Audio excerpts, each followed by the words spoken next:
In the heart of a serene suburban neighborhood, well-manicured lawns and friendly smiles greeted everyone who passed through. Tall trees lined the streets, providing shade for children playing and families walking their dogs. This was a place where neighbors looked out for one another, sharing barbecues and enjoying block parties during warm summer nights. At the center of this community stood the Homeowners Association, HOA, an organization intended to uphold the charm and beauty of the area. The HOA set rules that guided everything from house colors to lawn decorations, ensuring a cohesive look throughout the neighborhood. Many residents appreciated these guidelines, believing they helped preserve property values and foster a sense of pride. However, not everyone was thrilled about the HOA's authority. Some felt it was too controlling, while others believed the community could thrive even with fewer restrictions. Amidst this backdrop of harmony and occasional frustration lived an ex-Marine named Tom. He cherished the sense of duty he had learned in service, always ready to defend what he believed was right. Little did he know that his commitment to justice would soon be put to the test in a way that would change his neighborhood forever. Tom was a man of principle, shaped by his years of service in the Marine Corps. He carried himself with a quiet strength, standing tall with broad shoulders and a firm handshake that made people feel secure. His military training had instilled in him a strong sense of justice and loyalty, not just to his country but to his community as well. Living in the neighborhood for several years, Tom had formed friendships with many of his neighbors, often volunteering to help with community events or lending a hand during tough times. Every Saturday morning, he could be found at the local park organizing cleanup events or coaching kids' sports teams. His dedication to fostering a sense of unity in the neighborhood was evident, and many admired him for his willingness to step up when needed. Yet, beneath his friendly demeanor lay a fierce defender of rights. Tom believed that every homeowner should have a voice in their community, and he valued personal freedoms. When he first heard about the HOA's strict regulations, he felt torn between admiration for order and concern for overreach. Little did he know that his values would soon be put to the ultimate test, igniting a battle for justice in his beloved neighborhood. One sunny afternoon, the tranquility of the neighborhood was shattered when Tom returned home from work. As he pulled into his driveway, he noticed a bright, garish sign planted firmly in his front yard. It read, "No parking," and bore the unmistakable logo of the HOA. Confused and frustrated, Tom stepped out of his car to get a closer look. The sign was not only unsightly but had been placed without his knowledge or consent. Karen, the HOA president known for her strict enforcement of the rules, had taken it upon herself to address a supposed parking issue in the area. Tom's neighbors parked near his house during gatherings, but he had never complained about it. He felt this was a blatant overreach of power and an invasion of his personal space. Determined to confront the situation, Tom marched over to Karen's house, where she was busy tending to her garden. When he asked her why she had planted the sign without asking him, she responded with a dismissive wave, insisting that it was for the greater good of the community. Tom's frustration boiled over. This was more than just a sign, it was a challenge to his rights as a homeowner and set off a chain reaction that would change everything in their neighborhood. As Tom stood in his yard, staring at the intrusive sign, anger surged through him. It wasn't just about the sign, it was about a fundamental violation of his rights as a homeowner. The feeling of being undermined by Karen and the HOA was infuriating. In the military, he had fought for freedom and stood up against injustice. Now, in his own neighborhood, he felt that same need to defend his territory. Tom paced back and forth, contemplating his next steps. He thought about all the times he had worked hard to build a sense of community, nurturing friendships with his neighbors and supporting local events. Yet here was an authority figure disregarding individual rights in the name of community standards. He couldn't let this go unchallenged. Determined to take action, he envisioned gathering support from fellow residents who might also feel stifled by Karen's rules. He knew that many had grumbled about her heavy-handed approach in hushed tones, but now it was time to speak up. Tom felt a fire igniting inside him. He would not only defend his property but would rally his neighbors to stand up against what he believed was an abuse of power. This challenge would become more than just personal, it would be a fight for everyone's voice in their community. The following day, Tom decided it was time to take action. Armed with homemade flyers detailing his experience and the importance of homeowners' rights, he set out to visit his neighbors. He started with the ones he knew best, knocking on doors and sharing his story about the unreasonable sign in Karen's overreach. As he spoke, he found that many were already feeling frustrated with the HOA's strict regulations. At first, some neighbors hesitated, worried about getting involved in a conflict, but Tom reassured them. "We have to stand together," he said with conviction. "If we don't speak up now, who will? We must protect our rights as homeowners." His passionate plea began to resonate. A few residents shared similar stories of feeling stifled by Karen's rules. The excitement grew as Tom gathered a small group of supporters willing to attend the next HOA meeting with him. They began brainstorming ideas on how to approach the situation, encouraging each other to find strength in numbers. As word spread through the community, more neighbors expressed their support.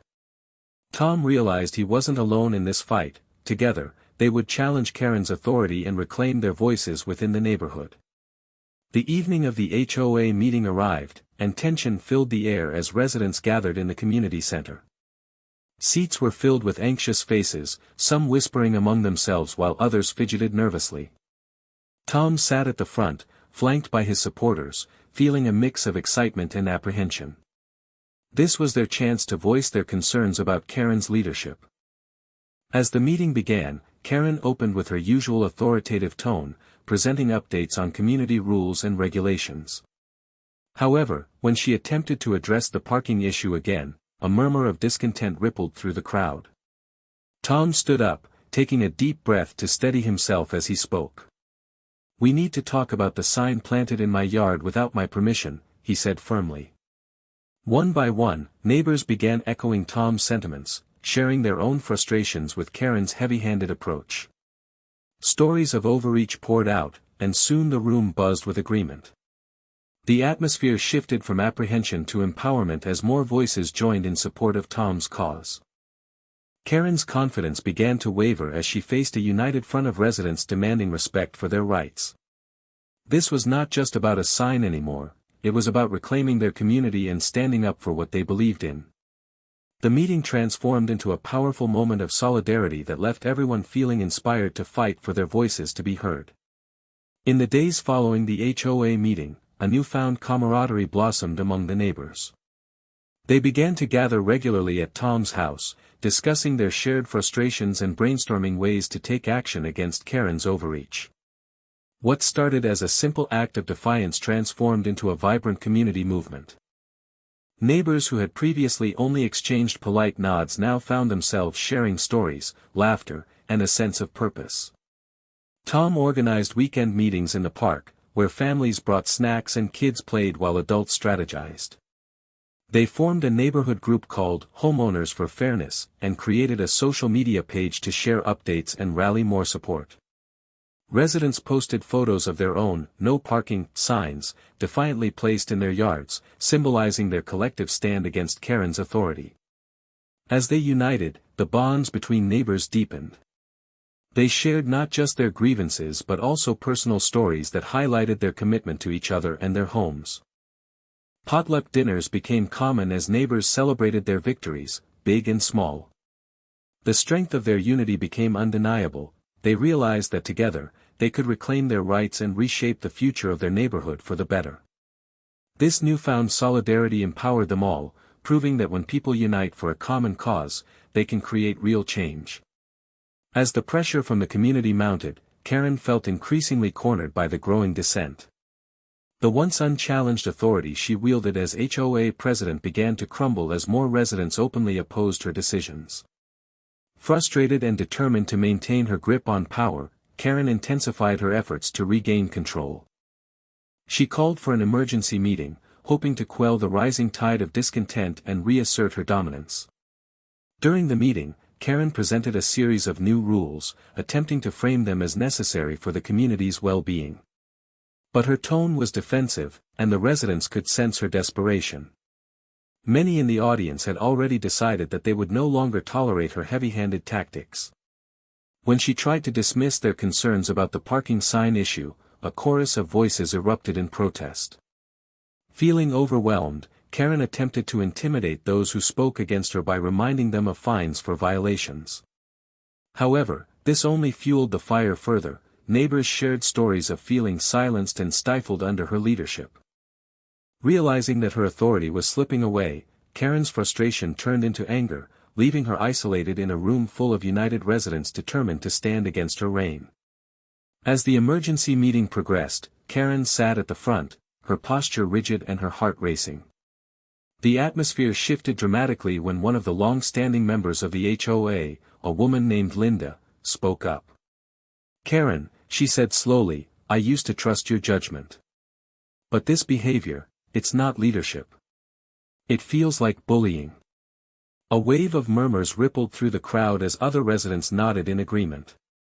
For the first time, Karen felt a sinking realization that her peers were no longer siding with her, they viewed her as part of the problem rather than the solution. She scanned the room, seeing familiar faces that now wore expressions of disappointment instead of support. Desperate to regain control, she interrupted voices pleading for more community input with loud proclamations about rules and consequences. However, this only alienated her further. The energy shifted from fear to resistance, and Karen could feel her authority slipping through her fingers like sand. Frustrated tears threatened to spill as she recognized how deeply she had misjudged the situation. The bond among residents was stronger than her desire to uphold power. In that pivotal moment, Karen faced an uncomfortable truth: she was losing not just their respect but also their trust, leaving her feeling utterly isolated in a room filled with dissenting voices determined to reclaim their community. After the tumultuous emergency meeting, Karen found herself in a difficult position. The weight of her decisions pressed heavily on her shoulders, and she realized that continuing as HOA president was no longer tenable. The community she once led was now a united front against her authority. In the following days, she received numerous calls and messages from former allies who expressed their disappointment in her leadership and urged her to reconsider her approach. Finally, during a special meeting called to discuss future plans for the HOA, Karen stood before the crowd, visibly shaken but resolute. With a heavy heart, she addressed the residents. "I realize now that my leadership style has not served this community as it should have," she began, her voice steady but emotional. "I believe it's time for new leadership that truly values your voices." As she announced her resignation, a wave of relief washed over the room. Tom and his neighbors exchanged glances of hope and determination. With Karen stepping down, they could finally envision a brighter future for their community. Shortly after, they held elections and chose a new president who prioritized collaboration and community input. Together, they began to rebuild trust and foster a sense of belonging that had been lost during Karen's tenure, marking the beginning of a new chapter in their neighborhood. In the aftermath of Karen's resignation, the neighborhood began to flourish in ways that had seemed impossible just weeks prior. With a new president who valued collaboration and communication, residents felt empowered to share their thoughts and concerns without fear of retaliation. The meetings turned from tense confrontations into open discussions where everyone's voice mattered. Tom felt an immense sense of pride as he watched his neighbors embrace this newfound freedom. The camaraderie that had formed during the struggle grew even stronger, with families participating in community events and workdays that beautified their shared spaces. Potlucks became a regular occurrence, fostering deeper connections and a sense of belonging. Reflecting on his journey, Tom felt grateful for the opportunity to stand up for his rights and those of his neighbors. He realized that this experience had not only strengthened his resolve but had also united the community in a way that would last far beyond any single issue. As he strolled through the now vibrant neighborhood, he saw pride in people's yards and smiles on their faces. Tom understood that sometimes it takes standing up against adversity to foster lasting change. In doing so, they hadn't just reclaimed their homes, they had rediscovered their community spirit. The journey through conflict and resolution in the neighborhood illustrated the profound impact of community involvement and the importance of standing up for one's rights. Tom's experience as an ex-Marine not only shaped his sense of duty but also served as a catalyst for change, uniting residents in their fight against overreach. When they rallied together, they recognized the strength that comes from collective action and shared purpose. The transformation of the neighborhood after Karen's resignation highlighted how voice and unity can reclaim power from authority figures who may take it for granted. As residents embraced collaboration and communication, they not only revitalized their community spirit but also fostered a deep sense of belonging among neighbors. The bonds formed during this struggle transcended beyond mere proximity. They became a testament to the power of friendship and mutual respect. Ultimately, this story underscores that when individuals come together with a common goal, they can effect real change. Standing up for one's rights is not just an individual act, it's an invitation for others to join in, strengthening community ties. The neighborhood emerged from the ordeal not just as a place to live, but as a vibrant community where everyone's voice mattered, setting a positive precedent for future generations.